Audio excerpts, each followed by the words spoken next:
One day, a professor walked into the classroom carrying a large glass jar. As always, there was a spark of curiosity and wisdom in his eyes.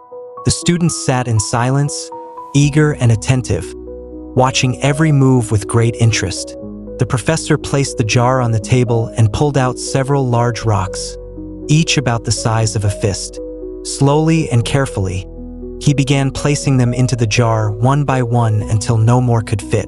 He then looked at the class and asked, "Is this jar full now?"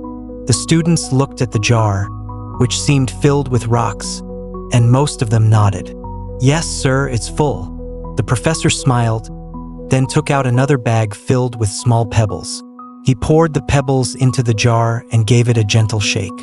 The pebbles slipped into the empty spaces between the rocks. Again, he asked, "Is it full now?" This time, some students hesitated, but many replied, "Yes, sir, now it's really full." The professor then brought out a third bag, this one filled with fine sand. He poured the sand into the jar, and it quietly slid down, filling every remaining gap between the rocks and pebbles. Once more, he asked, "Now is it full?" The entire class answered together, "Probably." Finally, the professor picked up a mug of water and slowly poured it into the jar. The water seeped through the sand and filled the jar completely. He smiled and said, "Yes, now the jar is truly full." The professor turned to the students and explained, "This jar represents your life. The big rocks are the most important things, the ones that truly give life meaning. Your family, your health, your close relationships, and your dreams and goals. Even if you lose everything else, as long as you have these, your life will still feel complete."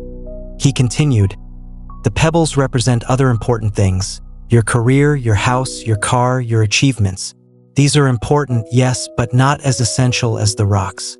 The sand represents the small stuff, scrolling through social media, unnecessary shopping, or trivial daily activities that add no real value. If you fill the jar with sand or pebbles first, there will be no room left for the big rocks. And so it is with life. If you spend your energy on the little things, you'll never have space for what truly matters." Then he paused and said deeply, "Place your rocks first. They are the foundation of your life. Without them, everything else is meaningless." One curious student raised a hand and asked, "Sir, what does the water represent?" The professor smiled warmly and replied, "Excellent question. The water shows that no matter how full life seems, there's always room for small moments of joy, like sharing a cup of tea with a friend, a little laughter, or unexpected happiness. These moments may seem small, but they make life beautiful." The professor concluded, "Life is not about being busy. It's about being meaningful. It's not about counting the days, it's about making the days count. Always balance the rocks, the pebbles, the sand, and the water. That balance is what brings true fulfillment."